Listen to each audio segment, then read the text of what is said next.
Bhante, do I have your permission to start? Yes. Yeah. Are you there? Yeah, Prasannawati? Yes, I'm here. Sorry, Okay. It's okay.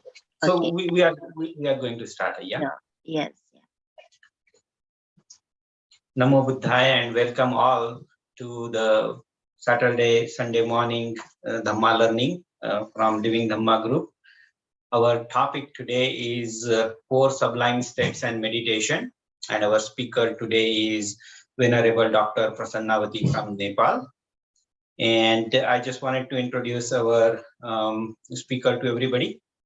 So she is a Theravada Buddhist nun from Nepal. She received her ordination at the age of 17 from Sri Lanka, and she has been learning Buddhism in Nepal since her childhood, received her further education in Buddhism and English in Sri Lanka. She has also completed her bachelor's and honors master's degree in Sri Lanka, and she was also awarded a scholarship for her studies. She continued her studies in Buddhism and Pali and awarded by the Philosophy of Doctorate in 2020 from Postgraduate Institute of Pali and Buddhist Studies. Her title of research is The 7 Factors of Enlightenment, a Critical Study.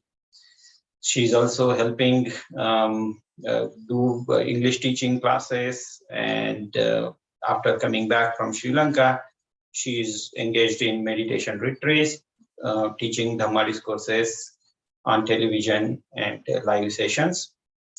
And along with our speaker, we have Bhante Ananda and Bhante Jnana Rakshita from Mahabodhi Society, Bangalore.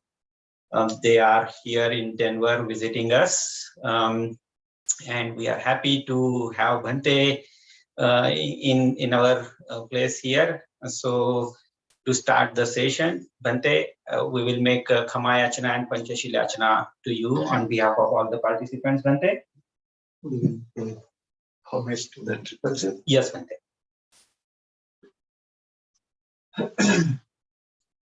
Araham Sama Sambuddho Bhagavantam Abhivadeni Swagavato Bhagavata Dhammo Amma Namasami Subhatipanno Bhagavato Samvata Sangho Sangham Namami.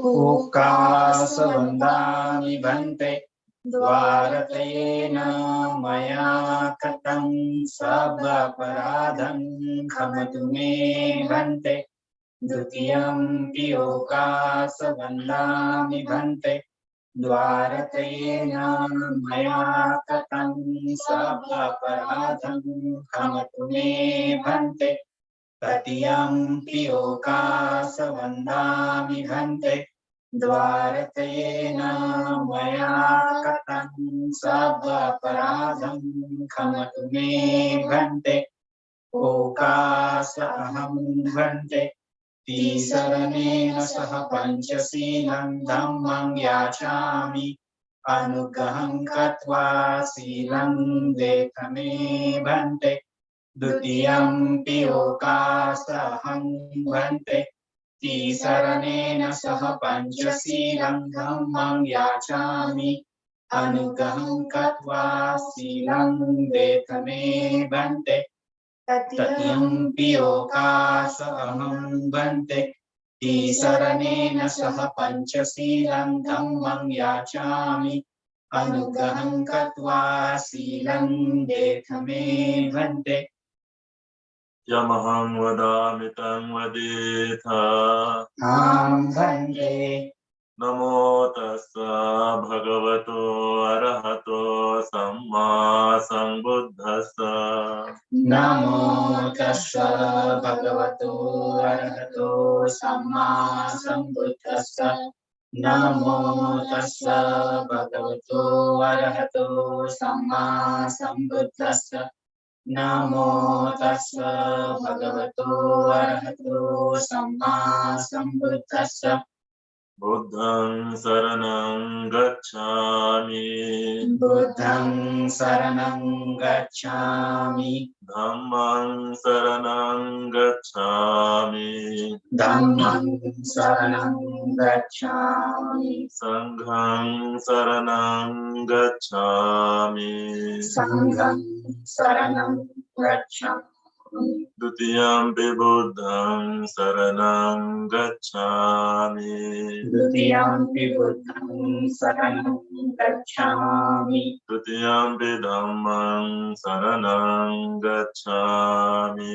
Dutiyampi dhammam saranam gacchami. Dutiyampi sanghang saranang gacchami. Dutiyampi sangham saranam gacchami. Tatiyampi buddhang saranang gacchami.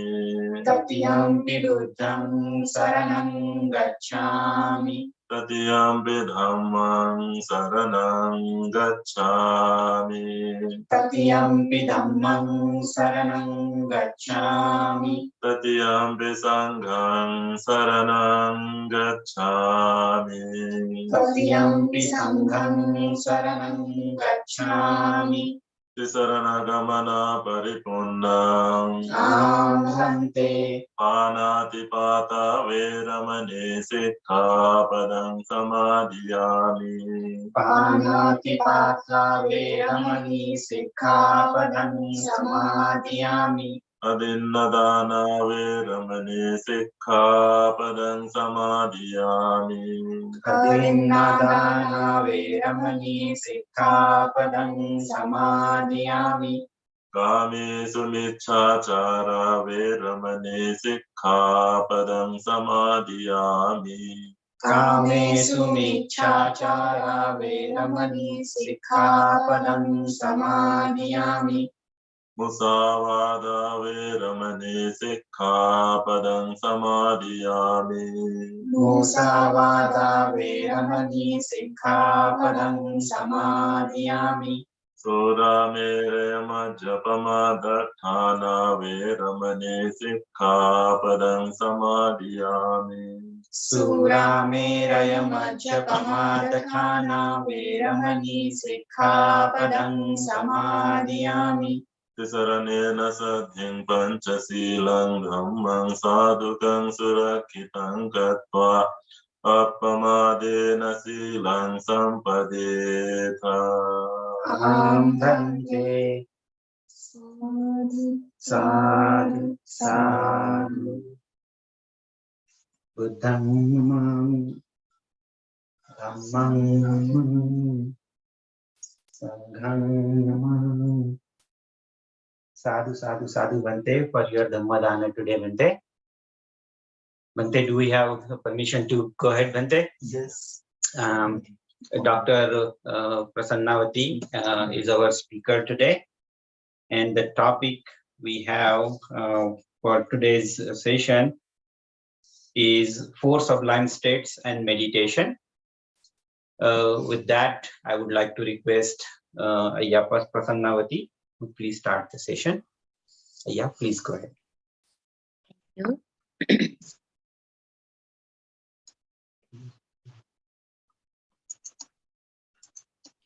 Namo tassa lokahitassa tathagatassa. Homage and my veneration to the Blessed One. And dear Venerable Sangha members and all the Dhamma friends and devotees. let me express my gratitude and thanks to the organization for giving me this opportunity to share my Dhamma knowledge today. And let me receive the permission from the Venerable Sangha members for continuing my today's Dhamma talk. So today I'm going to talk about the four sublime abodes, Satur Brahma Vihara, and and I will also conduct meditation practicing the four sublime abodes. And I would like to share presentation here for today's Dhamma talk.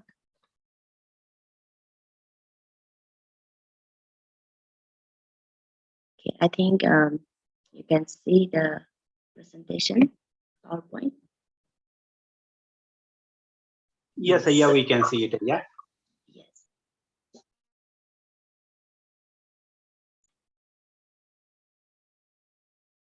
Okay. I am, as the speaker has already mentioned my name, I'm Prasannawati. I'm from Nepal and living in Kathmandu. So today I'm going to talk about the four sublime abodes, Satur Brahma Vihara and meditation.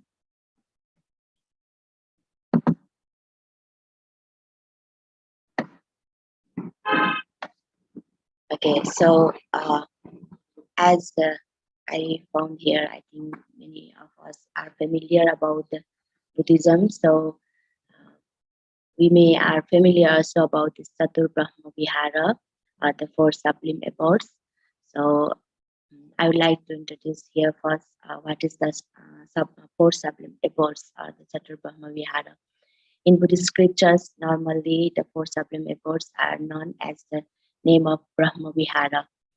And why it is called Brahma Vihara. So this term may be rendered by excellent, lofty or sublime state of mind of Brahma who dwells with these qualities.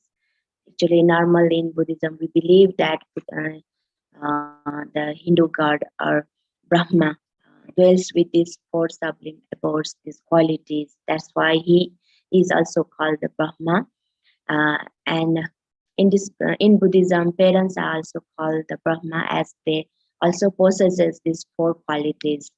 So we also believe that our parents are our mother and father also are Brahma also, because they also have this kind of four qualities. So what are those four qualities? Metta, loving kindness; Karuna, compassion; Mudita, sympathetic joy or appreciative joy, we can say; and Upekkha, equanimity. So these are the four sublime abodes. Today we are going to talk.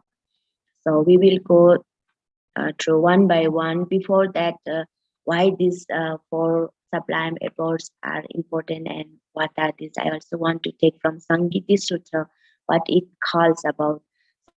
So these four sublime abodes are considered as the four immeasurable apamanya pleasure. They should not be narrowed by any limitation as to the range of beings towards whom they are extended.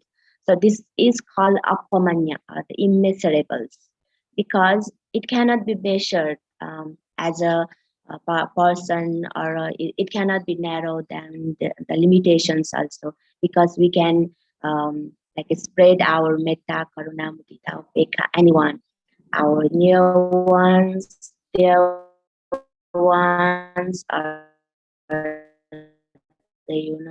also things we can spread this kind of four sublime abodes.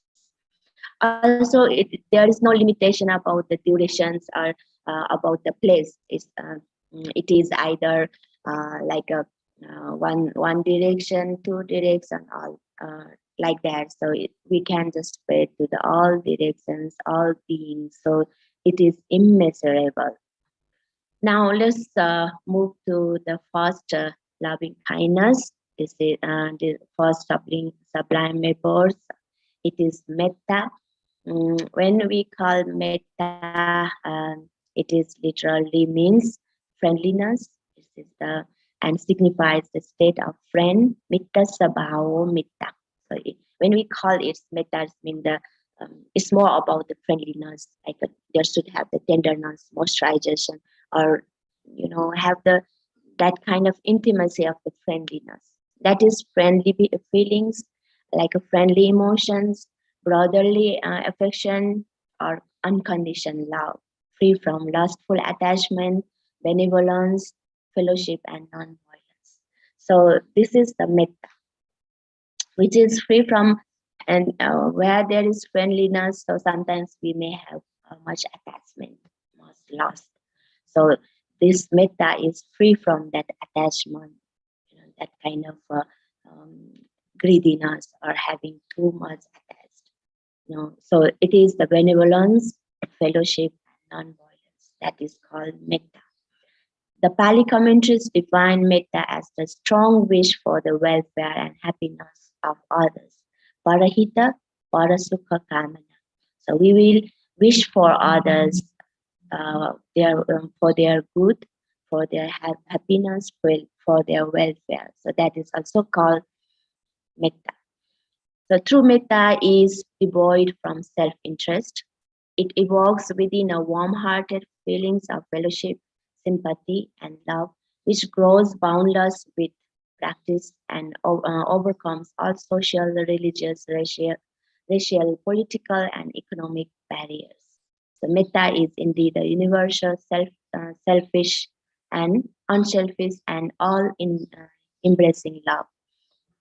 So whenever Buddha Rakkhita, what he says here is metta is free from self-interest. This means there should not have a partiality. So this is my beloved one, so I spread metta.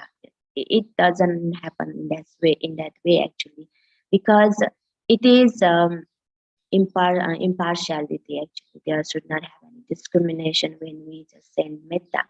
So it evokes within the warm-hearted feelings of fellowship. So this warm-hearted, not just because we love someone, because this is my son, this is my sister, this is my parents. This warm-hearted for all beings. And this is the sympathy and love which grows boundless with practice and overcomes all social and all these barriers. So this kind of impartial feelings and emotions only can overcome all these social and economic or any kind of barriers. If there is metta towards our beloved one, then I think this kind of metta cannot be actual metta, and it cannot just overcome the social or the any kind of barriers within ourselves or in our society also. So that's why this metta should be devoid from self-interest, and that's why this can be called as a universal, because this is not for only ourselves, for our dear ones, but for universally it can be practiced. Metta has, so when we talk about the metta and abhidhamically, when we see metta's characteristic, so metta has the characteristic of promotion of goodwill. So it has the characteristic of goodwill. When we have real metta, so we should have goodwill towards all beings, and its rasa, the function, is functioning for the good of others, is its essence and property. So what metta does is we do good things for others. So that is its property actually, we can say, and its manifestation or effect is the filling of heart with loving kindness and the removal of hatred, aversion, or ill will. So when we have metta, it manifested our heart with loving kindness, with friendliness, with that moisturizing feeling, that kind of tenderness. So which is converse from hatred. So we can directly say that this metta is the opposite of hatred. So metta is opposite of aversion. Where there is metta, there should not have hatred. So when there is hate or hatred, dvesha, then there will not have metta. So another important thing is the proximate cause of metta. So what is the cause of metta? How can we have the metta? Is the tendency to see good side of things and beings, and never the false. So when we, how can we cultivate metta? So how can we have metta if we don't have metta? So to have metta, the cause of metta, the approximate cause to cultivate metta is to see the good things in beings or in any condition, or we can say that we will see the condition, or we will see beings uh, in their positive way. Actually, it's we see the good things in a being, or we see the condition in a good vibration or the positive way. So we can give I think I can give an example also, like if our friend has a problem with talking. She is so talkative, and sometimes it irritates us. But the thing is, she's so helpful. She is ready to help in any condition whenever we need, and she is such kind of friend that upakaraka, like ready to help anytime. So but though we know that she's so talkative, sometimes irritates us, but we don't see that kind of, the small thing or her negative character or negative behavior. And we just try to focus in her good um, good behavior or her good characteristic. So if we see her good behavior, then we just minimize, or we just see that talkative thing is so minor. So if we see the good things, oh, she's so helpful and she helps me anytime, that's so good of her. Then if we think in that way, I think that we can easily have a loving kindness towards her. Otherwise, if we think and we just see the negative part of her, she's always negative. I just feel irritating and I don't want her to have in my life, or I think she's not a good friend of mine. Then neither we can just have loving kindness towards her, or we can have a good friendship, and we will miss that upakaraka friend in our life. So if we see a good part of her, then one thing is we can spread our metta towards her, and um, at the same time, then we will not lose a good friend also.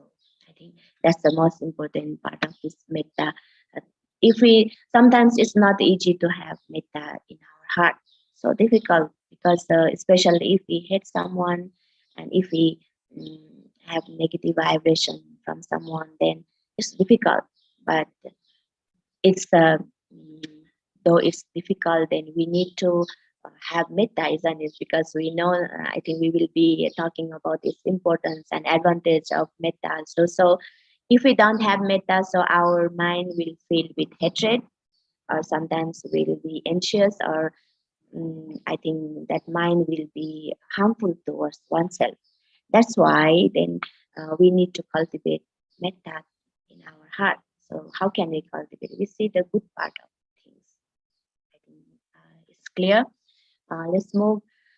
Loving kindness meditation is principally designed to counteract towards anger or aversion, followed by envy, avarice, acharya, and worry, kukucha.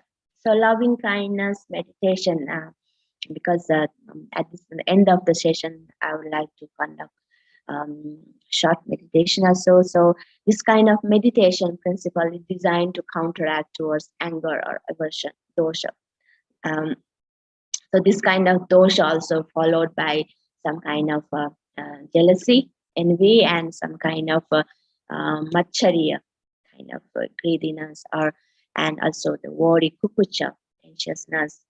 So if we can develop our loving kindness meditation, so it can reduce our dosa, anger, and we can have less jealousy, and macharya and kukucha. So this kind of meditation is that's how so important in our life. Without this, I think we will be more anger, we will develop our jealousy, more anxiousness, worries. So I think loving kindness is um, important for that also. Those unwholesome mental factors generate negative mental emotion, definitely. So if we have developed our mind with that anger and jealousies, so definitely that kind of mental factors will generate negative mental emotions. Most of daily mental instabilities, such as anxiety, stress, irritability, unsatisfactoriness, worries that people experience are caused by those four unwholesome mental factors. So those kind of mental factors lead us to anxiety, stress, and all these kind of unwholesome factors. But to develop positive attitude and emotions, the loving kindness meditation is necessary. So to reduce that kind of negative mental emotions and to develop the positive attitude and emotions and filled with that positive vibrations in our heart, the loving kindness meditation is very important. So metta is the protective and immensely patient attitude of a mother who forbears all difficulties for the sake of her child and ever protects it despite its misbehavior. So we have been hearing Metta Sutta, and we know the example of mother who cares and protects immensely and patience towards her child. So in the same way, we also have to send the metta, and we have to have metta towards others, that we have to have patience towards us, and we also have to have kind of protectivity to develop this kind of metta as a mother who protects and forbears all difficulties for the sake of our child. I think that's a very well-known example from Buddhism and from the Metta Sutra. Thinking others also as oneself, wishing for welfare and well-being of them is also metta. So I also brought here another important part of metta, that we can spread metta if we get the example of oneself, that we want to be happy. I want to be happy, so why others not? They also want to be happy. So thinking in that way, we can wish them for their welfare and for their good. I think mostly Buddha also give this kind of example, that attanang upamang kattva nahaneyana khate. So don't harm others, like getting the example of oneself, that I don't want to be harmed. So in the same way, all beings want to be happy. So thinking in that way, so wish for their well-being, welfare, as I wish for myself, welfare of myself. So therefore, metta is incompatible to qualities of hatred and anger. So I think I have also mentioned already that metta is just converts to this hatred and anger. So where there is metta, if we can develop it, we will definitely have less angers and maybe sometimes no angers. Here I get the example of the Dhamma Pada. So I think this is also very well-known verses, and it's also important. That's how I just brought here. Aposimang avadimang ajinimang ahasimi etang upanayhanti verangte sang nasammati. So it's meaning that he abused me, he beat me, he defeated me, he robbed me. In those who harbor such thoughts, hatred is not claimed, not calm, sorry. So when we thinking and having hatred towards someone else, thinking he abused me, he scolded me, he hated me, he defeated me, and he robbed me. So until we will have that kind of thoughts, then we will never have loving kindness towards anyone, even cannot calm down our mind also.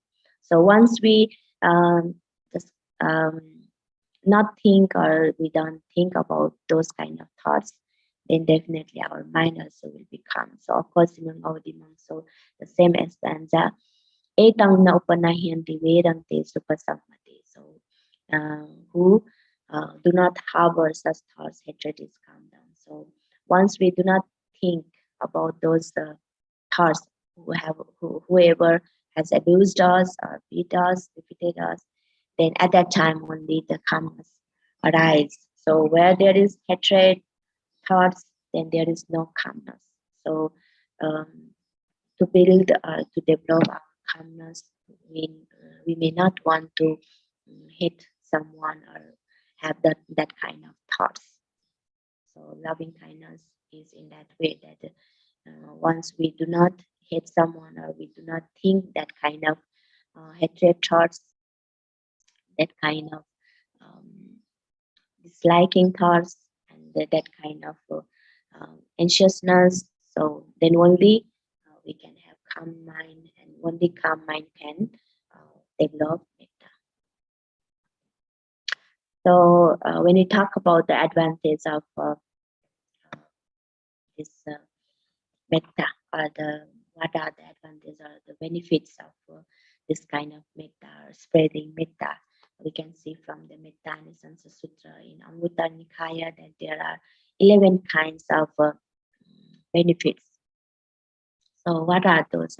I think these are very important to know. Sometimes we can practice loving kindness, seeing this kind of benefits. Yeah. Oh, there are many benefits from this kind of practice. So if we know some kind of benefits or the result, anisansa, then we feel that we have to do this. Sometimes Buddha also said that seeing the result, we try to cultivate the good things, and seeing the bad result, actually. So seeing the good result, we try to cultivate the good things, kusalas, and seeing the bad result, we need to restrain from doing bad deeds, actually. So that's also one kind of in the tricks in our life we can use this.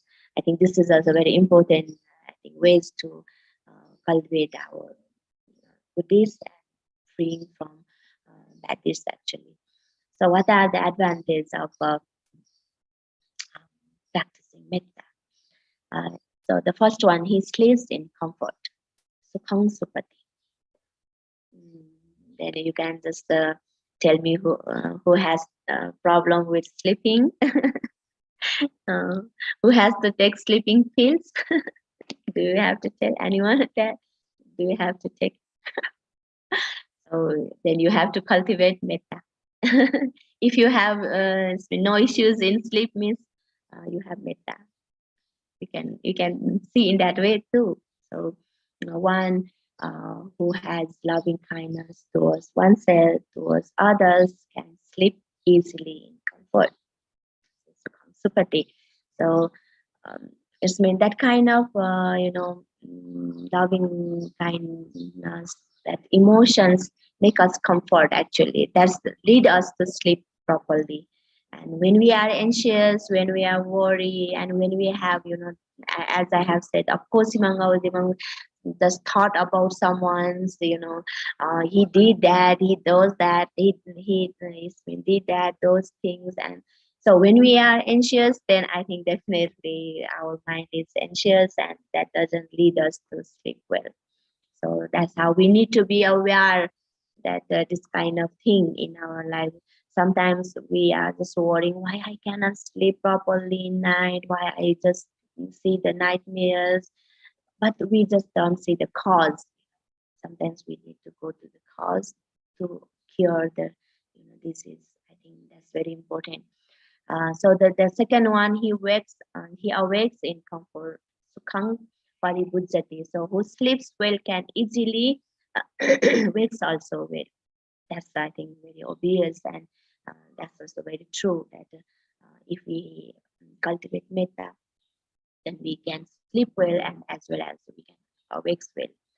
When I was in Sri Lanka, one of my friends, she was also nun, and we have 2 beds in one room, and she sleep in one side, and tomorrow morning she wakes up in same posture. Actually, I used to be very wonder how she just used to sleep so well and so comfort in the same posture, not even moving. I think she also maybe used to develop a lot of metta. She was just fine with every situation. So I think that kind of practice only, I feel that can develop that kind of day-to-day lives conditions also, that sleeping one portion and waking up. So I think so if we also practice metta, these benefits also we can get, and he sees no evil things. I think no nightmares, no papa comes binang pasati. That's very important.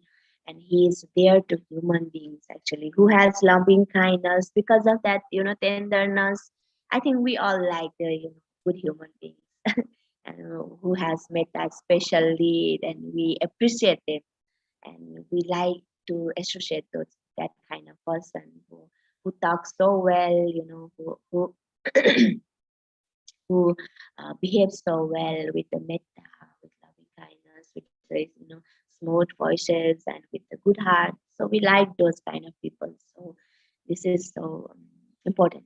And this is he is there to non-human beings, not even human beings. Sometimes amanusang piyo hoti, manusang piyo hoti, amanusang piyo hoti. Even the not human beings also will protect him, or maybe they will also like him. And devas or gods protect him. Devatara kati. So those kind of people will be protected and looked cared by devas also. Even fire, poison, sword cannot touch him. Nasa aging nasa agingwa visangwa satangwa kamati. Even fire, poison, and sword cannot harm him who has been practicing this kind of metta. And his mind can concentrate quickly. So tuvatang chittang samadhi. If our mind is restless and anxious, I think we cannot focus in something. So if our mind is free from that kind of restlessness and anxieties, then I think easily can concentrate. So that kind of person can easily concentrate quickly who has metta. So his countenance is serene. So, Mukawanno vipassitati. That kind of person's face appearance will be clear, serene. Who has developed anger and jealousy, we can see through our face sometimes that the face is sometimes not pleasant, though maybe the skin is fairer, but if developing hatred and jealousy, so cannot be happy and peaceful. So I think we can see through the even faces. He dies without being confused in mind. So when someone can continue practicing this kind of metta at the end of their life, of course, dying, the marana is not easy thing actually. Even Buddha has said maranam pi dukkham, so dying also is a suffering, and the condition when we die and just, ending this breath is not easy. We are attaching to this world, and we have been dealing with many issues, and we want to live more, and many things happen in our thoughts while I think the last moment comes. Even with sometimes someone says, even I cannot think about the date. So that kind of condition, in that kind of condition, I think it's difficult to leave ours in the last moment. And if we have practiced this metta and continues our metta practice, I think that last moment can be peaceful, because we have been spreading our friendliness and that kind of love and all those kind of good emotions towards everyone, even towards oneself. So I think nothing to be worried. I'm just okay. I don't have hatred to anyone. I have been okay with everything. So I think that kind of moment we can easily leave this world as a mulho kalam karoti. So I think that's also very important in our life. If he fails to attain arhanship, the highest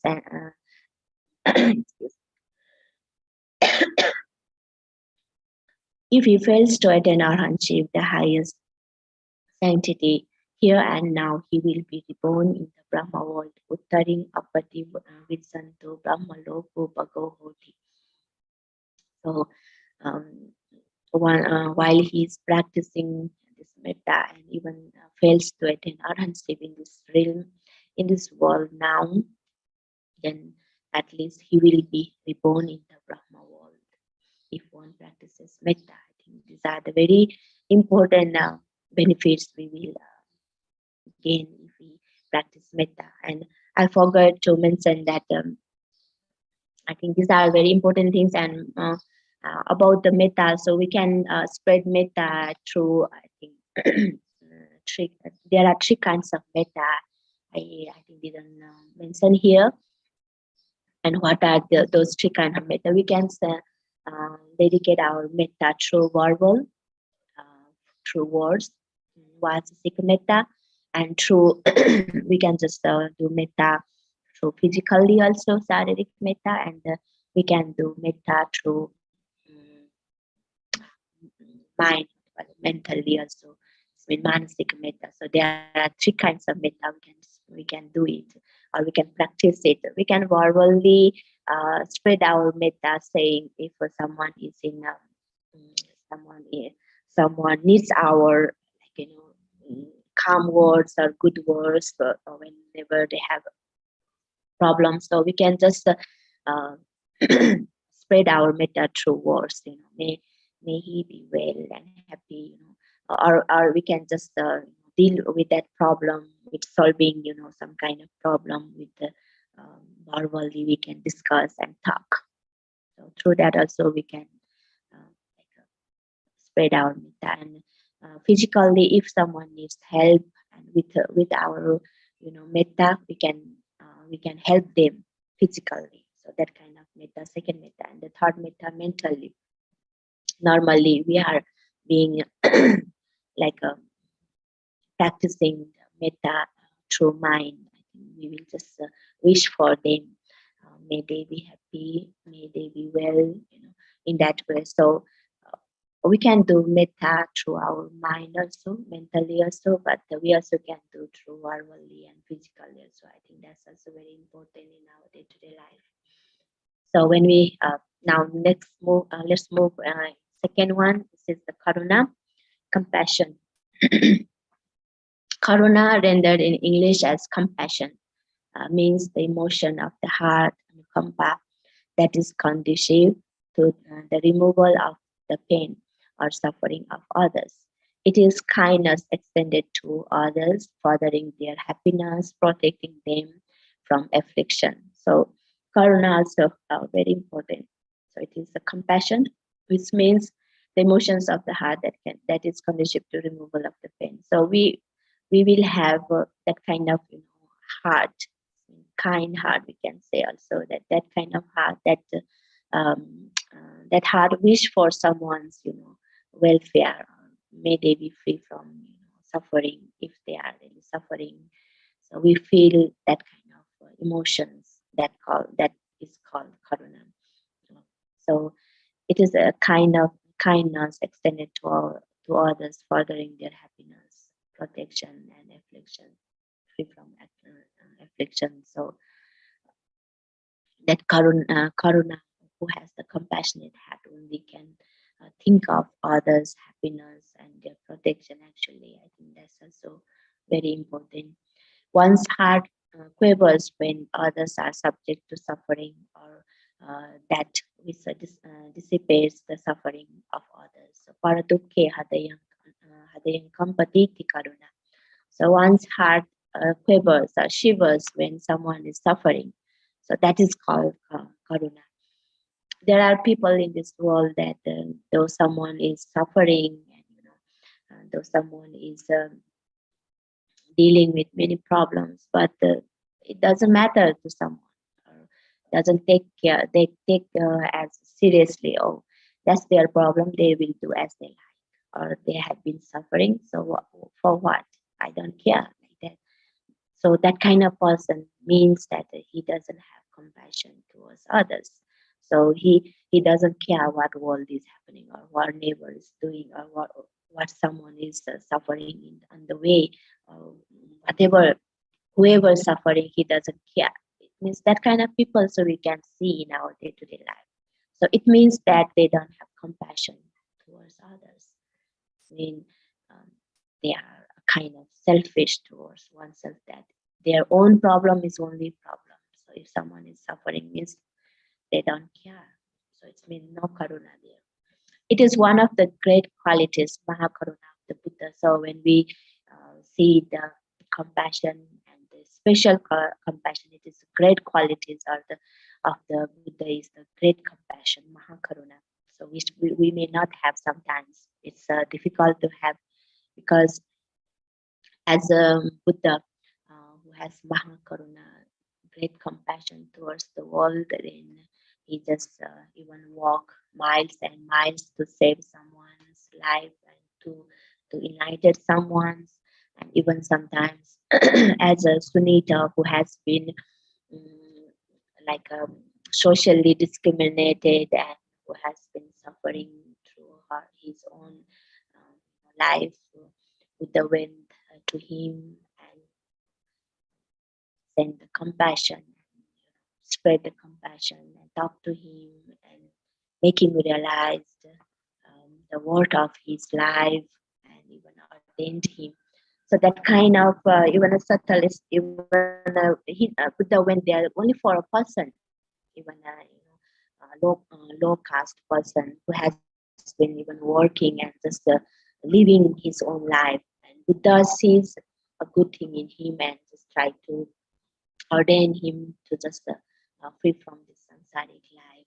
So that kind of compassion he has in the Buddha. So that's why he is a Mahakaruna. I think we have many many examples of Patachara, and even Kisa Gautami's life, and even many more, that the Buddha has a Mahakaruna towards living beings, towards human beings, and all living beings actually. Compassion is a virtue which uproots the wish to harm others. So that is a kind of virtue.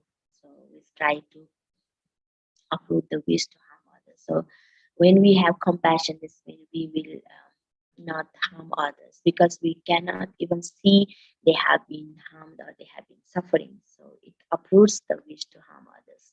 That's, I think, very good qualities of compassion. Who has no compassion, it means they can easily harm others also. So that's, I think, we need to be careful that if we cannot cultivate compassion, means we are easily have that kind of tendency to harm others, because we do not care their sufferings, their pain.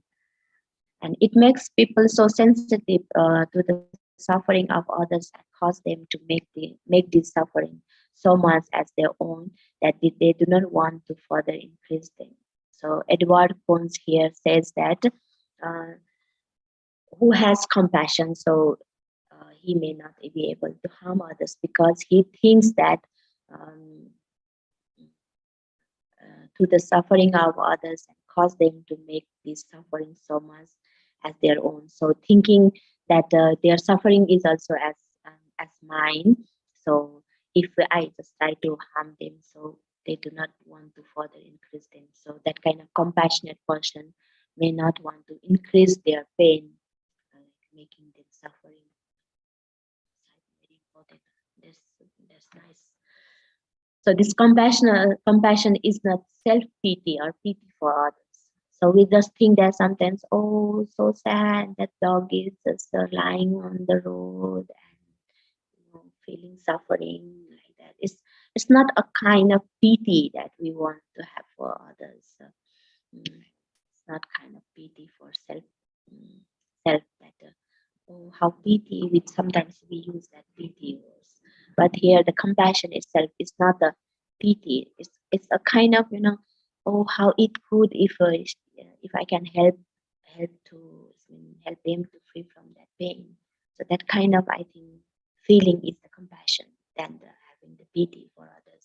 It's really feeling one's own pain and recognizing the pain of others. So I think that's the one. Seeing the wave of suffering, we are all entangled in and we become kind of compassionate to one another. Here again, Joseph Goldstein, the experience of insight, he has said that seeing the wave of suffering, we are all entangled in. So we have been also entangled with that kind of suffering. We have been that kind of wave. And we become kind and compassionate toward another. So important. You see that we also have been suffering, and our mind also in dealing with many problems, and we have also suffering in our life. So thinking the same way, we become kind and compassionate to one another. I think very important. If we have that kind of compassion and that kind of loving kindness, I think in this world we may not have any kind of wars also, I guess. Yeah. Even the Ukraine and Russian war, it is not affected only them, not only the one human, two human. I think all over the world we have been shivered from that kind of injustice or unhuman wars. I think it harmed many people actually. So if that kind of if they have that kind of compassion, maybe they may not have that kind of war. They should have some kind of settlements maybe. Yeah. So who has developed this kind of kindness and compassion? I think we may not want others to be suffer, because we know that we have been suffering oneself too, and we may not want others to be suffer. So that kind of emotions, that kind of feeling is very important actually. And when we see the abhidharmically, let's move here, and abhidharmically, when we say the characteristic of Karuna is the elevation of pain and misery in fellow beings, or the bearing of pain oneself for the sake of their happiness. So once we have Karuna, means we may have that alleviation of pain and misery in fellow beings. We will wish that the others be free from that pain and misery. We were having that kind of pain. And also, or we can say that the bearing of pain oneself, sometimes we bear the pain for someone's sake of happiness, for their sake of their happiness actually. We are ready to bear that kind of pain.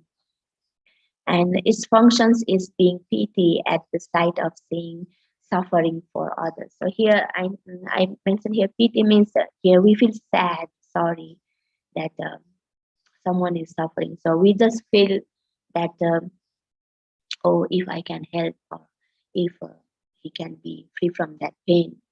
So we can have that kind of thoughts, that kind of functions if we have that compassion. So the manifestation is peace and harmless thought, refraining from injury.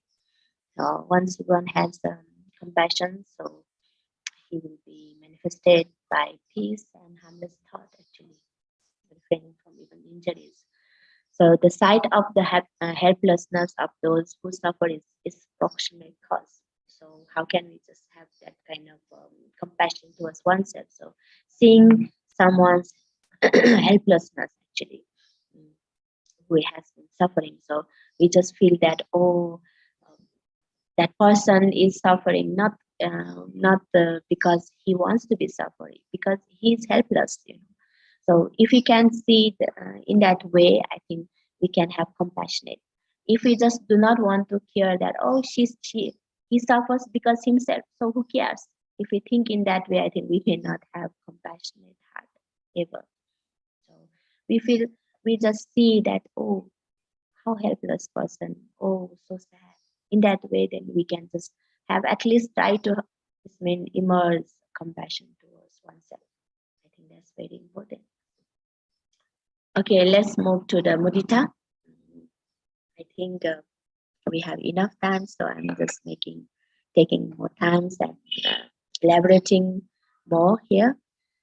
So mudita can be translated as sympathetic joy, and which implies rejoicing at the happiness, good fortune, or prosperity of others. So mudita itself is sympathetic joy. Here we can also translate as appreciating or appreciative joy. And we appreciate whatever they have achieved, so we are happy. So I think that's very important, and at the happiness and good fortune or prosperity of others. So we are happy for their happiness, for their good fortune and their prosperity. I think that's mostly people have. I think very less people have that kind of mudita, I guess. And Buddha, as I have mentioned at the very beginning, that these 4 qualities have been developed by our parents also. So they have that kind of mudita easily. They have mudita especially for their children, that whenever they grow and they can walk, even parents are happy when they can say even mommy, daddy, or mama, like that. So they are so happy. I think no one else would be happy and seem joyful to see their children to be happy. So that kind of mudita has been developed by our parents, especially. And in Nyanamoli's translation of Upekkha, he uses the gladness for the mudita actually. So the mudita gladness as one of the divine advice is always used in the sense of gladness and others. So being gladness, seeing others' prosperity actually. The Buddha Kosha illustrates this by saying, on seeing or hearing about the dear person being happy, cheerful, and glad, gladness can be aroused thus. This being is indeed glad. How good, how excellent. So I think Buddha Kosha's illustration is so very nice. So seeing someone's, our near one or dear ones being cheerful and glad, we just feel that we are so like a join with their gladness. So join with their happiness. Wow, how good, how excellent, they are indeed happy. So we also just like a togetherly happy for their happiness. So that's the mudita. I think we also have to develop this kind of, wow, how good, they are happy. Just as he would be glad on seeing a dear one, beloved one, so he prevails all being with gladness. So so seeing others being happy, our beloved person is happy, so he pervades all beings with happiness. So he spreads all over the places, or all beings that with gladness. So he himself happy, so he seeing someone is happy, so he's more happy. So I think that's very important. So we pervades the happiness. Oh, that's good. I think that's nice. If one cannot appreciate others' success possibly, is jealous of them. Therefore, opposite of mudita is jealousy.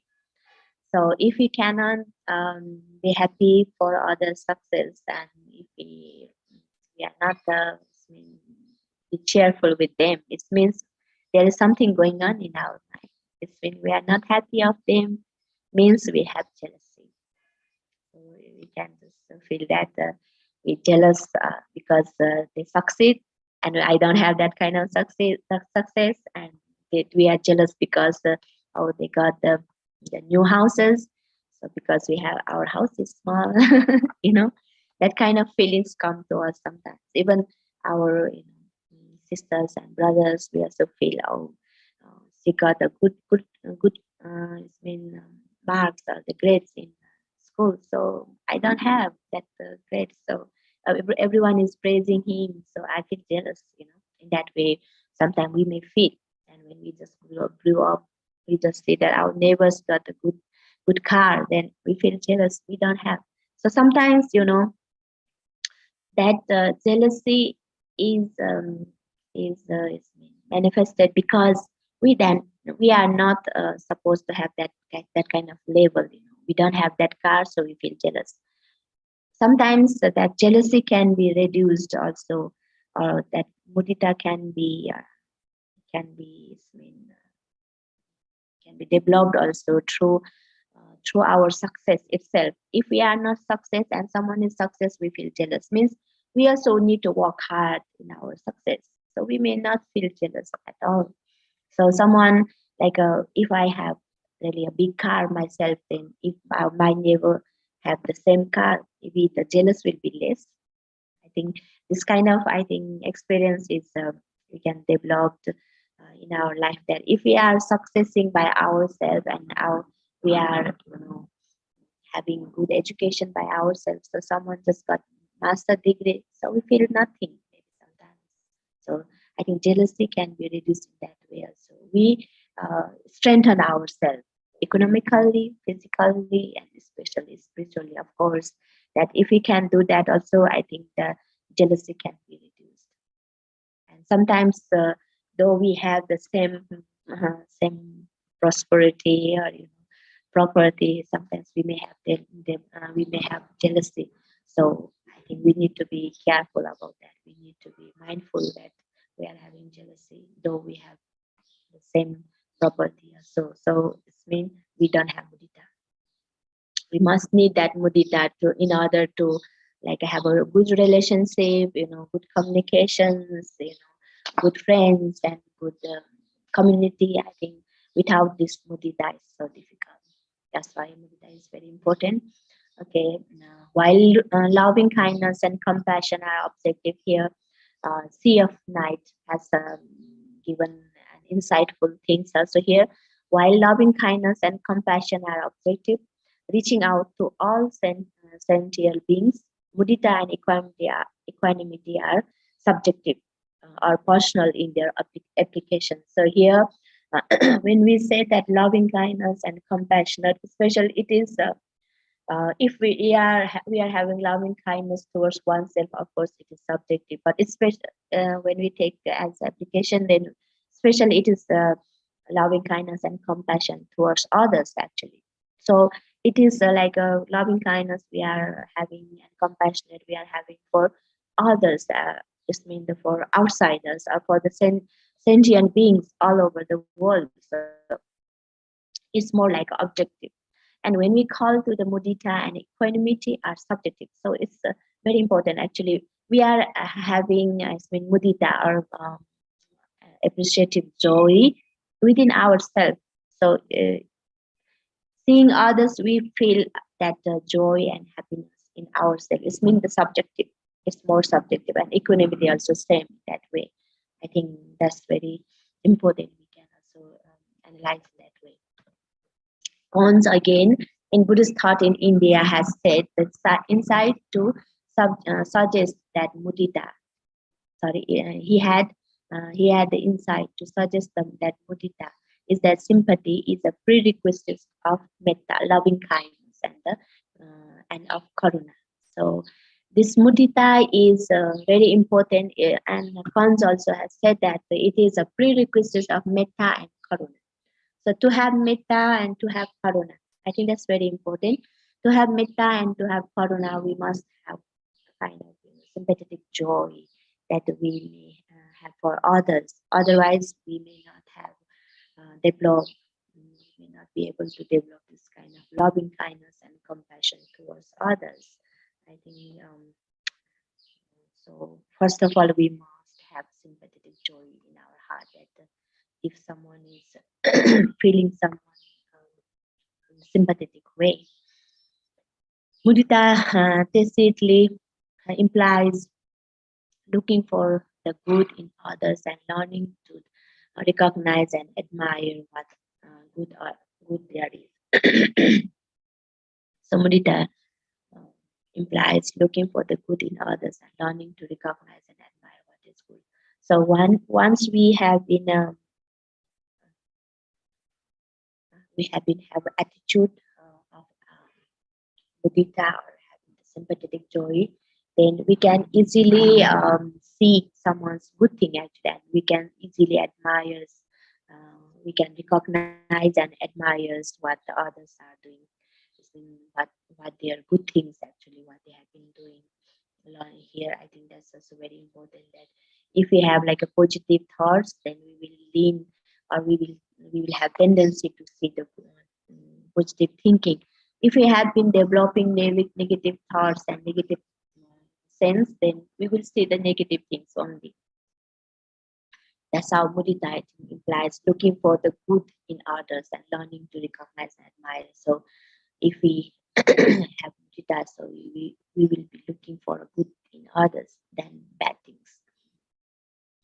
The characteristics, again, abhidhamically, the characteristic of Mudita is feelings of joy, gladness, or delight. So once we have Mudita, we will definitely have that joy, happiness, and delightfulness. And this Mudita is the absence of envy or the jealousy, as I have said. Where there is no Mudita, so there will have the jealousy. So it functions as jealousy. So if we cannot develop our Mudita in ourselves, we will definitely have jealousy, seeing someone's prosperity and success. Its manifestation is the destruction of dislike. So once we have Mudita in our heart, so they will not have disliking. Oh, I don't like that guy. We don't like that guy because they have been successing well, because we have jealousy. So if we have developed Mudita, so we will not have that kind of disliking also. The sight of the happiness, good fortune, or prosperity of others is like proximate cause. So seeing their happiness, good fortune, and prosperity of others can be the cause to have the Mudita. So we will be happy for what they have, their happiness and good things. Okay, this is the last one. We will have a Upekkha, or equanimity. Upekkha, usually rendered as equanimity, means a balanced state of mind through which one is able to contemplate with disinterestedness by assuming a neutral position and by keeping the mind unaffected by either attraction or repulsion and not subject to either elation and depression. So here Upekkha, usually we have been translating as equanimity or samabhava, which means the balanced state of mind. So have the balance as a scale. We have the balance in both sides. So through which one is able to contemplate with disinterestedness by assuming a neutral position. So being a neutral, not liking, not disliking, not affected by any kind of attraction or repulsion or disgustness, or even not subject to either happiness or the depression. So I think that's very important. This equanimity also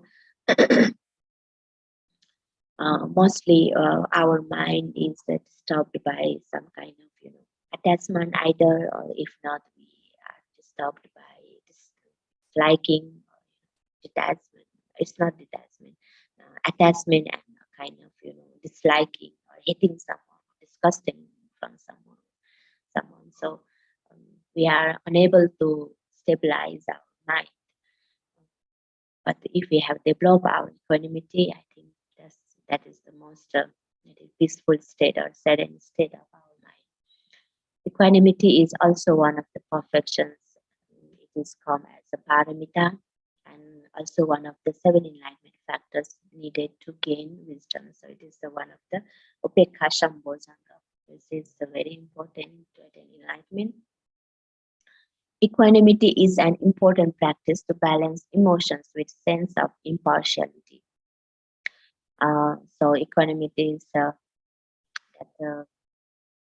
practice to balance our emotions with a sense of impartiality. So there will not have any kind of partiality. Various mental problems arise due to lack of being able to manage two emotions, just likes and dislikes. I just mentioned before that our emotions have problem with that kind of likes and dislike, attachments and disliking. So once we have equanimity, so our mind will be stable. So that stable mind will lead to the serene mind. in our life we often move by these 8 vicissitudes. It is Astaloka Dhamma or Ataloka Dhamma. You know, what are those? So rise and fall, you know, and success and failure, lose and gain, honor and blame. Yasta, ayasta, sukha, dukkha, and labha, ninda, prasansa. So those kind of 8 vicissitudes actually we have been dealing with. We feel how our hearts respond to all this with happiness and sorrow, delight and despair, disappointedness and satisfaction, hope and fear. So when something come good, something rise in our life, so we feel so happy. And when the downs comes or we fall somewhere, then we feel very sad and anxious. If we are success again, we are so happy. The happiness doesn't even have limitations. So we just make parties. We just tell everyone that this kind of success we had. All those things happening, and no balance of the mind of joys that we are happy. Like no one is happy in this world, and we are just success and so happy. We just spread our joys in that way. But if we fail, then again we just feel so anxious, so sad, we are failing forever. We are the one who failed. We cannot just balance those kind of emotions. We cannot. So difficult to balance in that failure that and we cannot just think about even Dhamma that we failed means we are just so sad. So that kind of emotions comes and goes in our life. So when we will lose something and gain something also, our emotions are not balanced. Even honor and blame. If someone blame, like a coach we are been thinking for long time, sometimes 1 day, 2 days, 3 days, even 1 month, even after 1 year or so, sometimes we are remembering. Someone just, said that. I never forget that thing. Like if someone blamed me or someone just, criticized me, I never want to forget. So we are just holding that kind of views, that kind of thoughts and suffering. So it's mean we are being unable to balance our mind. So that's how we are being sometimes happy, sometimes sorrows. Those kind of emotions, middle of that emotions we are living. So for that, what we have to do. So that the equanimity is very important, balancing our mind and not shaken by these 8 vicissitudes. Not shaken ever. Whenever rise, we are rising, and sometimes fall. And it's also impermanent. Just stabilizing our mind. We got the lottery, 10 million or 100 million, but balancing our mind, even lose something, lose the dear ones, near ones. We are balancing our mind. So that's the way of our life, that we have to lose someone, and we either earlier or later on. That's the nature of this life. So in that way, if we can develop our equanimity, I think when we can develop our equanimity, I think suffering is so less. The equanimity requires the resilient presence of mind. So equanimity doesn't come and stay with us. We have to have the resilience presence of our mind. We should have very careful contemplation of the mind. True equanimity, however, should be able to meet all these severe tests and to regenerate its strength from sources within. True equanimity can come with the severe test and the regenerated strength from sources within ourselves. Actually, it will possess this power of resistance and self-renewal only if it is rooted inside. So this kind of equanimity can be gained through the power of resistance and the self-renewal only, and it is rooted in ourselves and in inside. Actually, inside here means with watchful thoughts. So what are those inside and watchful thoughts? The first insight is that understanding that the various experiences we undergo result from our own karma. So that's, I think, very important. We just have the thoughts of because we are having this kind of experience, because we did something, and because of that result coming. So our actions in thought, word, and deed. So because of that, we are having that kind of consequences performed in this life and in earlier life. It can be either in this life and earlier life. So that's how we have this kind of consequences. It is our heritage, relatives born from it, and it is our refuge. That's how Buddha said, Kamma Sakha, Kamma Dayadu, Kamma Bandhu, Kamma Yoni, Kamma Patisarana, Yang Kammang Karisami, Kalyanangva, Papakangva, Tasadayadu.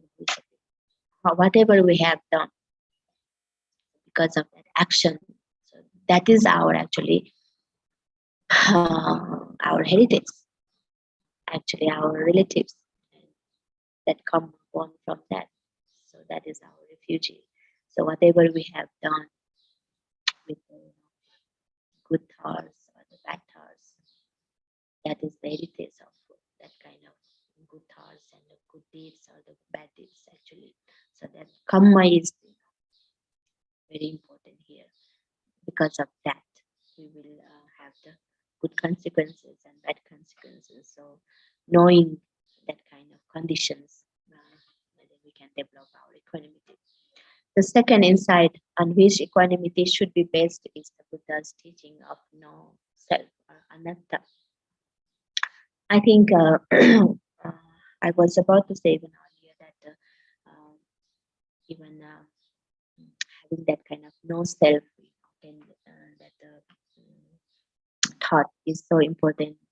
It's not easy to develop about the no self, that everything is not mine, not belong. It means not belong to oneself. It is impermanent, and also we can just even develop the impermanence here. That something has happened, and it is not there is no self. It is not mine. In that way, we can develop the equanimity. Something happened, and it is not belong to me actually. It is not mine in that way. And sometimes even we can just develop equanimity, being like it is impermanent, So because of that, we may not attach to something, and even not disliking to something. Just let it go. The equanimity. So equanimity has the characteristic of impartiality. There will not have any kind of discrimination. So no liking, no disliking, just stable or just balancing the mind or having neutral regarding all beings equally in its essence or function. So once we have equanimity, we will think all beings are equal. As I also have mentioned that thinking oneself that I also want to be happy, so others also want to be happy. So there will not have any impartiality. They will not have any partiality actually. So thinking equally of beings, thinking in a same stage. The suppression of both aversion and attachment is its manifestation. So once we have developed equanimity, so we will not have any kind of hatred and attachment. So still again neutral. Its proximate cause is perception of the inheritance of one's karma. So as I have mentioned also that if we have been thinking in that way, that as I am the owner of my karma and the inheritor of my karma, whether I create good or bad karma, I shall be the inheritor of that karma. So if we can think in that way, we can easily stay in equanimity. Okay, the last one we would like to have the benefits of worshipping abodes.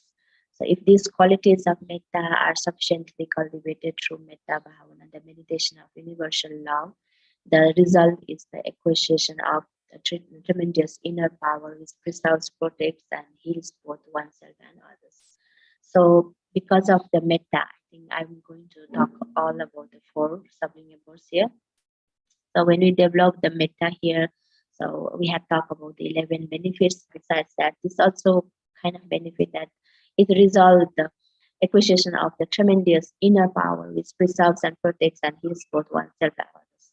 So it's been gives the powers, inner power, which protects and preserves, heals oneself and even others.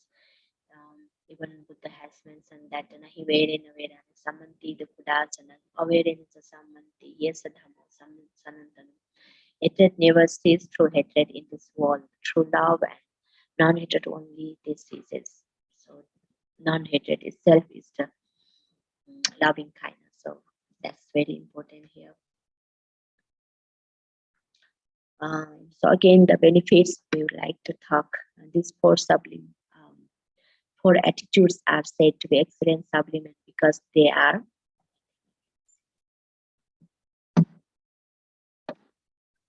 the right or ideal way of conduct towards living beings. Sattesu Samma Patipatti. They provide, in fact, the answer to all situations arising from social contact. They are the great removers of tensions, the great peacemakers in social conflict, and the great healers of wounds suffered in the struggle of existence. So Jnana Ponika has mentioned the benefits of, they are called, these 4 sublime abodes are called excellent or sublime because they try to help us to remove all the tensions, and it is also the peacemakers. That's how it's very important. If we cultivate compassion towards each other, it brings harmonious family and society. I think that's the most important thing, to cultivate compassion towards each other. And I think we have been talked about that. That's also. So here, some sympathetic joy. Mudita is one of the best ways to cultivate positive attitude towards the people who lived in happy and joyful life. Because of this practice, oneself will be free from jealousy and disappointments, and in the other hand, others also can be share their happiness and success with us, which will bring harmony and peace in society within nations and internationals too.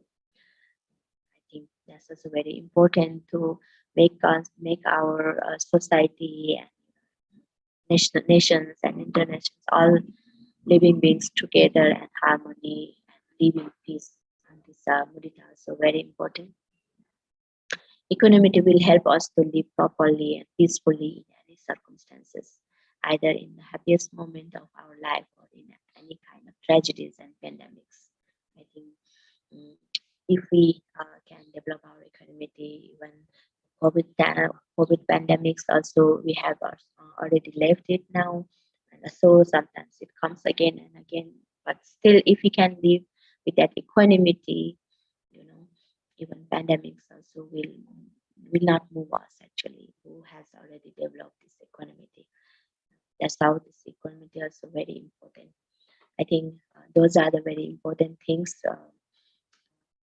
we have discussed here, and these are the benefits. Now further, I would like to show you how we can practice this course of advice about this daily life. So this is the way I have been showing here, that metta sabbe satta avera huntu apyapacha huntu anika huntu sukhi attanam pariharantu. Here the meaning is, may all beings be free from enmity and danger. May all beings be free from mental suffering. May all beings be free from physical illness. May all take care of ourselves happily. So here I have mentioned here about the sabbe sattas, all living beings. Even we can start to have this kind of metta meditation from ourselves. So like ahang avera huntu. Yeah, may I be free from all enmity and danger. May I be free from mental suffering. May I be free from physical suffering. May I take care of myself happily. So in that way also we can spread practice metta. And and Karuna Sabde Satta Dukkha Chantu. May all beings be free from pain and suffering, so we can spread Karuna in that way. Mudita Sabde Satta Yatha Ladha Sampati Tu Ma Vikachantu. May all beings never cease from the prosperity they have acquired, so we can spread our metta in that way.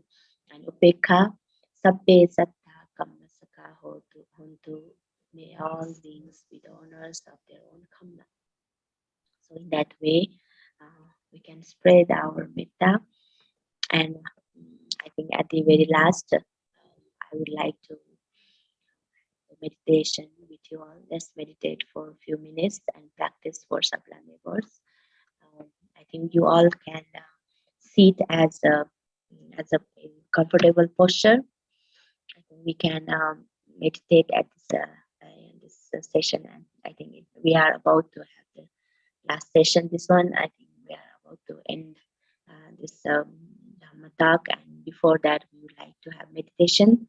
So I think we all meditate for some times. I think you can stay as comfortable you feel wherever you are sitting, in couch or in chair or in cushion. You can sit still and close. You may close your eyes.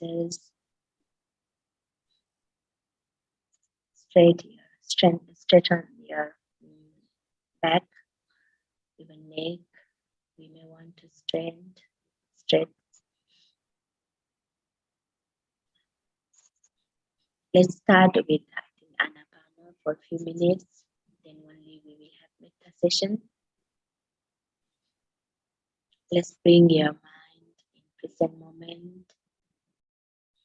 I think all have closed your eyes.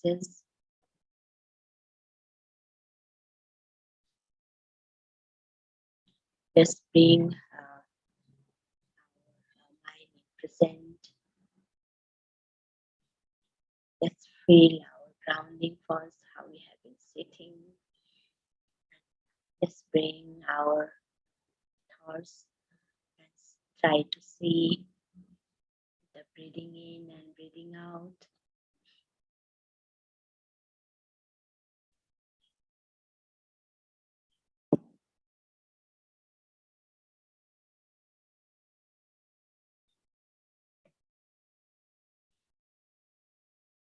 While we are breathing in, let's recognize we are breathing in, we are breathing out. Let's recognize that we are breathing out.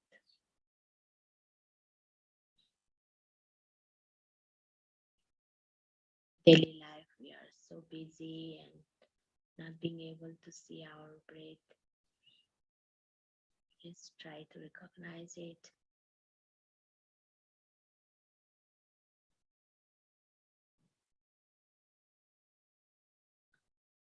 Sometimes it's difficult to see our breath if for the beginners. Then at the time, we may not want to be anxious. Let's try to have the long breathing and long breathing out.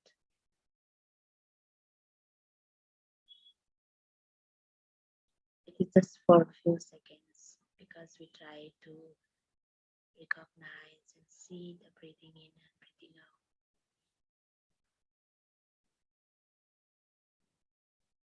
If we have been recognizing our breathing in and breathing out, we may not want to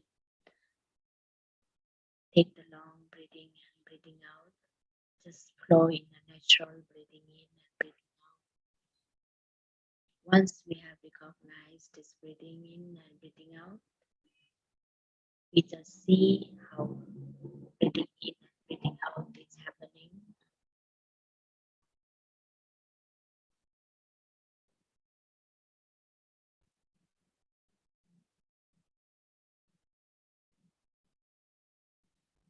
If I'm breathing in longer, we recognize it is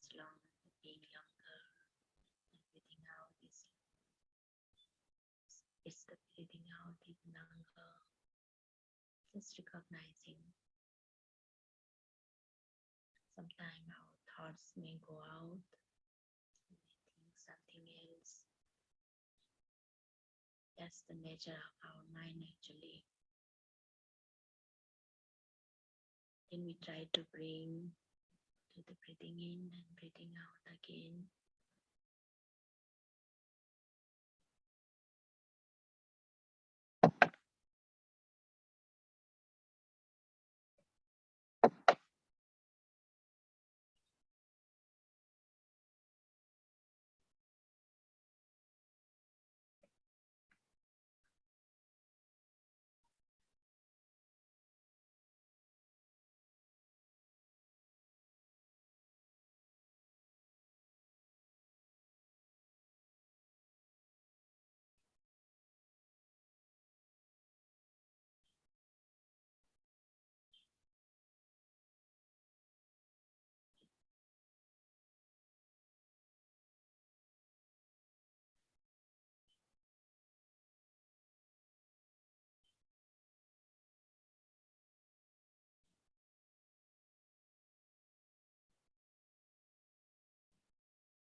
Now let's continue with Metta meditation. While we are closing our eyes, let me just think. Let's start from oneself. May I be free from enmity and danger. May I be free from mental suffering. May I be free from physical illness. May I take care of myself happily.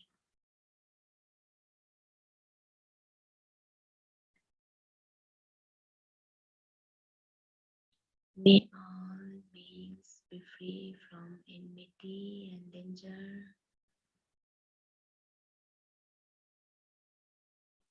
May all beings be free from mental suffering.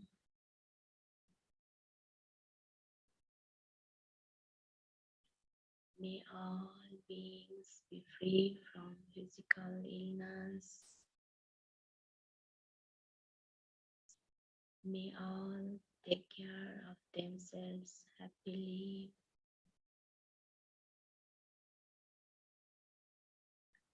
May I be free from pain and suffering.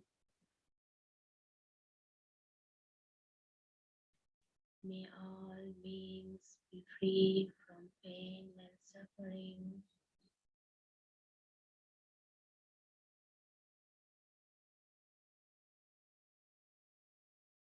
May I never cease from the prosperity I have acquired.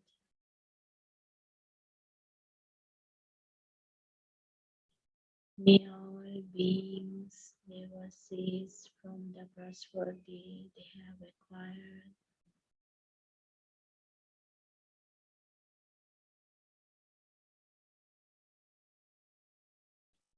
May I be the owner of my own karma.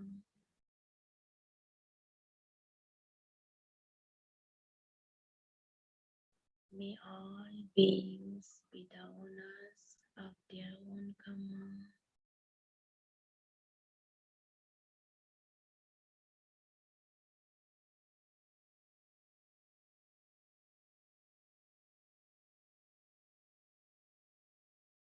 We can continue it for a few more seconds.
Sadhu, sadhu, sadhu. Thank you, everyone.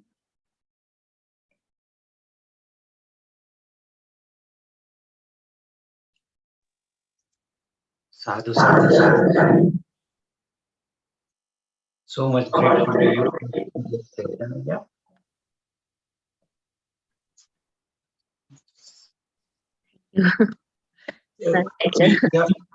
We have time for question and answer. Ayya, should we take some questions? Yeah, sure. Okay, so I'm gonna open up the forum for question and answer. Please go ahead and raise your hand, and we will allow you to ask the question. Please wait.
So yeah, I do not see any more questions or anything. If there are any questions, please raise your hand. We'll allow you to unmute. And yeah, just a separate request. Yeah, we will have to just take the instructions, meditation instructions separately, and put it on to the YouTube for people to do the meditation on their own later on. Yes. So that, yeah, okay, yeah. Is that something we can do that later? Yeah. Yes, sure. Yeah. If someone has any questions, can raise their hands. Maybe in regarding to like a day-to-day life problems or difficult to have develop metta towards someone. Like Yes, yeah. Please raise your hand. We will allow you to unmute. or maybe all are so clear that no need to explain anything. We have allowed everybody to unmute now. Yeah, they can speak. We just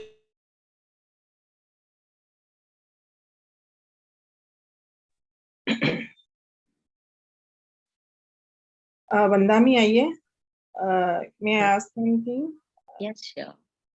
Yeah, I would like to ask that how important is the compassion in case of the medical profession, especially the students who are learning a medical profession? The medical profession, you mean? Yes, yes. So it's medical profession. It means for the doctors and nurses. You mean, Yes, yes, yes. Medical profession is the doctors and the nurses and all those who are working for the hospitals. Yeah, I think very good and relevant questions to our day-to-day life problems. I think this compassion for medical professions are so important. From my own even experiences, I can say also, or even from the Ismail Buddha's point of view. So compassion is seeing someone suffering. We feel like they may be free from that kind of suffering, that kind of pain. So if that kind of pure compassionate thought will develop by any kind of doctor or even professionals, then I think they can work on that profession. I think so compassionately, so desperately. I think they can work properly with a pure heart and also with that compassionate heart. So first of all, that the chetana is so important, that they have the compassionate chetana, and once they have that kind of thought, I think to process their work will be more easier one way, and it will be like a cure someone, some patient or some who have been suffering, cure properly, and that he can feel, or he can understand that this person is suffering, and if I am suffer in that situation, maybe I will be suffer too much too. So freeing to free from that suffering, and that doctor or that nurse or that professional will work hard, or maybe work with a kind heart, than being harsh, or like physically, or verbally, or mentally. They will be, I think, too kind to that person, and through that, I think the work will be done, or will be cured, or or guide properly. I guess I think that's very important quality the doctor or profession that the medical professionals should have. Did I give you an answer? Thank you so much, Aya. One more thing I would like to ask, this compassion, then loving kindness, then staying in a present moment, mindfulness, and non-judgmental thing. I think this type of Buddha's teaching should be brought into the curriculum of the students, so which will make them a better person. What is your suggestion on this? Yes, I think you are right that we can, if we can have this kind of voices, to have the, I think this is so important to build this kind of qualities in students also from the childhood, for the children also. So I think they can be aware that, oh, we have to be kind to someone else and towards oneself. Have compassion towards others is good qualities. I think from childhood, children can learn that kind of good qualities. What Buddha have already said 2,600 years ago. I think we can bring that bring to that curriculum will be, I think, very beneficial. Even mindfulness meditation also for children, I think very important. If we can bring or we can have that kind of proposal to the principals in the student or principal in the schools, even I think even different areas or district, I think will be very beneficial. And as I know in Sri Lanka, so they are having Satipashala or mindfulness school. They are practicing mindfulness for children also. I think that is being so effective to many schools where they have been taking that kind of courses and practice. I think that's how, if we can bring or someone who has power or like I have a profession on that, I think can take this good qualities and good learning to school and can continue their curriculum will be very beneficial for the children. Thank you so much. Actually, I'm in a medical profession and I'm working in Mumbai in a medical college, government medical college. And I had a thought that we should have this curriculum in the medical profession, which will definitely help the doctors become, of course, the doctors are compassionate, but they will be a better person in the future. Yes. And related to that, we are conducting one randomized studies in the first year medical MBBS students. We'll be taking them, we'll be dividing them into two groups. One will be interventional group and one will be the neutral group. In the interventional group, we are planning to give compassion, mindfulness, and non-judgmental lectures. Then we will have their personal interviews, and we are going to judge their stress level before and after the intervention. So Yes. I want your blessings for this work. Yes, my blessings, and and I wish for your good work and great results. And I believe, you will have great results, but wish you good luck for your work. And I would like also suggest that I think having this kind of courses in curriculum will take time actually, but having this kind of voices is very important. That now today, I think 41 people are listening to this, and they are maybe having one thought, or maybe they already have also. So this kind of thought may grow slowly. So someday can have the effect or change in the curriculum and have this kind of teachings also. Yeah. And also I was like thinking sometimes like I'm a Buddhist nun, so I'm talking about this teaching, so it will be sometimes biased for other religion, or for Hindu or for Muslim or Christianity. So this kind of workshop can bring to your medical professions also, like having one day workshop, or maybe like a 1 hour or 2 hour workshop. So by someone, we are not saying that because we are Buddhist, so we want to bring you and talk about the Buddhist things. So more than that, we are just talking that we are having this kind of workshop. This is the only teaching about the Buddhism, so we don't want to be biased, or we can just say like explain things, and we can have the workshop on this. And time to time, if we are having workshop on this kind of great teachings, which are like very important to our own daily life. Sometimes we are suffering from jealousies, and of course you have mentioned about the judgmental thing.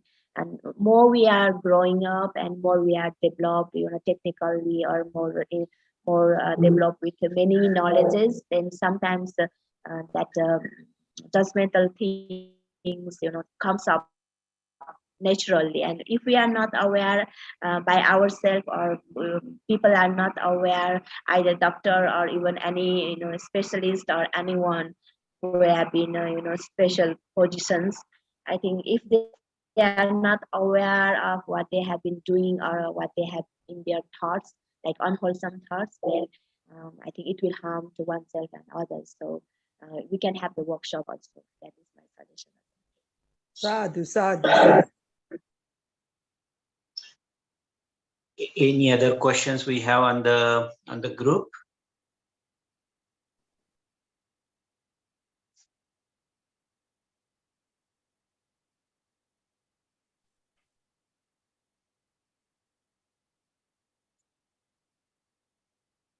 Yeah, I do not see any more raised hand.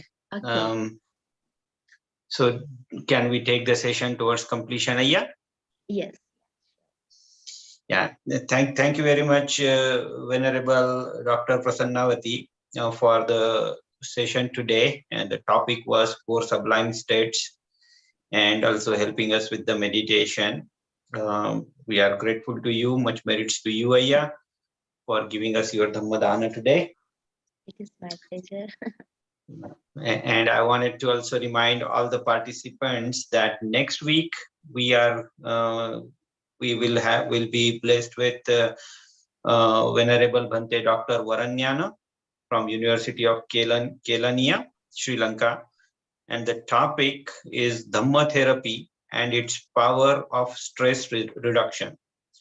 We had missed Dr. Varanyana earlier on the session. He couldn't join because of the technical issues. But we are happy that he is coming back next week with the same topic, Dhamma therapy and its power of stress reduction. So we are requesting all the participants to join again next week. And we wanted to just provide our thanks to Dr. Prasannawati and to Bhante from Mahabodhi Society here, Bhante Ananda and Bhante Jnana Rakkhita for giving us the Panchashila earlier in the session. So with that, I just wanted to conclude today's session. Bhante, Ayya, do I have your permission? Yes, yeah. Thank you so much for having today. Bhante, before we close the session for the day, Bhante, can you please do the Punyanumodan for us, Bhante?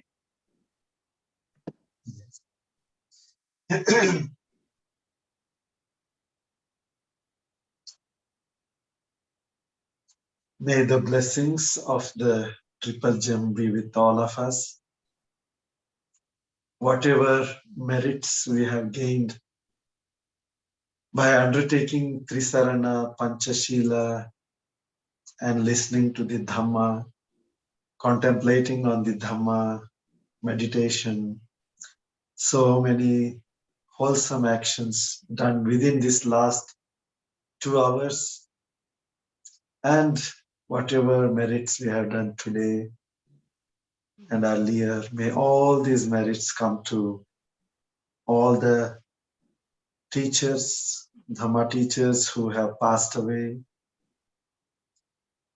and all our relatives who have passed away. May they share the merits and be free from suffering and keep progressing towards enlightenment. And we share merits with all the teachers who are living, all the relatives, friends who are living. May they be free from suffering, and may they keep progressing on the path of Dhamma. We share merits with all beings. May all beings be free from suffering. May all beings share our punya, our merits, and may our merits conduce to further progress towards enlightenment, ultimately experiencing the bliss of Nibbana. Sadhu, sadhu, sadhu. With that, we will conclude today's session. We'll see you all again next week. Same Zoom call, same time. Until we meet again, Namo Buddhaya to all. Bhante, do I have your permission to close the session, Bhante? Yes. Thank you, Bhante.